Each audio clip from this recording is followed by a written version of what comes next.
Hello दोस्तों, नमस्कार। दोस्तों, आज जो कहानी मैं आप लोगों को सुनाने जा रही हूँ, उसका शीर्षक है भेड़िया आया भेड़िया आया। शायद आप लोगों ने बचपन में अपनी नानी दादी से ये कहानी जरूर सुनी होगी। तो चलिए कहानी को सुनते हैं। किसी गांव में एक चरवाहा बालक रहता था। उसे गांव भर की भेड़ें चराने की जिम्मेदारी सौंपी गई।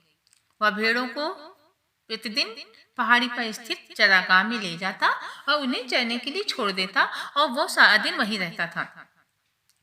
चरवाहा बालक अपने कार्य को भली प्रकार से कर रहा था, मगर एक ही जगह उन सभी जानी पहचानी भेड़ों को प्रतिदिन ले जा जाकर चराते चराते वह बालक ऊब सा गया। उसने सोचा कि क्यों ना दिल बहलाने के लिए कुछ हंसी मजाक किया जाए। बस लगा जोर जोर से डरी हुई आवाज में चिल्लाने, भेड़िया आया, बचाओ बचाओ, भेड़िया भेड़ों को खा रहा है। गांव वाले खेतों में काम कर रहे थे।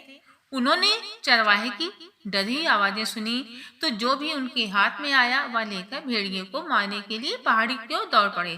परंतु वहां पहुंच के उन्होंने देखा कि भेड़ें तो आराम से चल रही थी और चरवाहा बालक जोर जोर से हंस रहा था।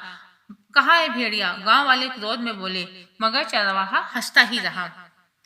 दूसरे दिन चरवाहा भेड़ों को चराने पहाड़ी वाले मैदान में ले आया, मगर जब वह एक पेड़ के नीचे बैठा अपनी बांसुरी बजा रहा था, तभी उसे गुजराने की सी आवाजें सुनाई दी।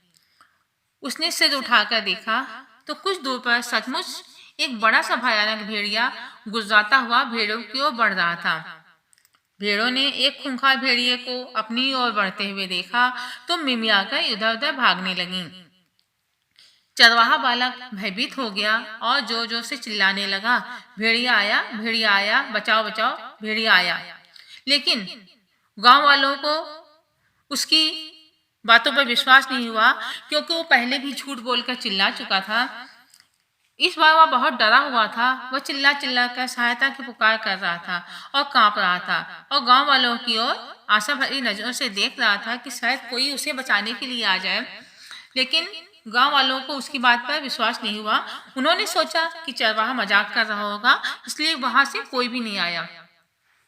भेड़िए ने भी चरवाहे बालक को भय से कांपते देखा तो समझ गया अब कोई नहीं है जो उसका मुकाबला कर सके। बस फिर क्या था, भेड़िए ने एक भेड़ की गर्दन पकड़ी और देखते ही उसे लेकर भाग गया। भेड़ें बुरी तरह मिमियाती और छटपटाती रहीं। भेड़िए के जाने के कुछ देर बाद चरवाहा बालक रोता हुआ गांव वालों के पास आया और दर्द भरी कहानी सुनाई और अपने किए पर बुरी तरह पछता रहा था। चरवाहे बालक के माता पिता तथा गांव वालों ने उसे खूब डांटा कि तुम्हें झूठ नहीं बोलना चाहिए था। आज तुम्हारे झूठ की वजह से एक भेड़ ने अपनी जिंदगी को गंवा दिया है। अगर तुमने कल झूठ ना बोला होता तो आज शायद तुम्हारी मदद के लिए कोई आता। बालक ने भी अपने मूर्खतापूर्ण कार्यों के लिए क्षमा मांगी और वादा किया कि भविष्य में वह ऐसा मजाक नहीं करेगा। इससे हमें ये शिक्षा मिलती है कि झूठे व्यक्ति की सच्ची बात पर भी विश्वास नहीं करना चाहिए। जब उसने झूठ बोला तो सभी उसको बचाने के लिए गए, लेकिन वो पहली बार झूठ बोल चुका था, इसीलिए दूसरी बार उसकी सच बात को भी किसी ने सच नहीं माना। तो जब तक जरूरत ना हो झूठ नहीं बोलना चाहिए, हमेशा सच की राह पे चलना चाहिए। तो दोस्तों, आप लोगों को कहानी ये कैसी लगी मुझे कमेंट बॉक्स में अवश्य बताएं, और अगर कहानी अच्छी लगी हो तो इसे लाइक करें और मेरे चैनल को सब्सक्राइब करें, वीडियो को ज़्यादा से ज़्यादा शेयर करें। धन्यवाद।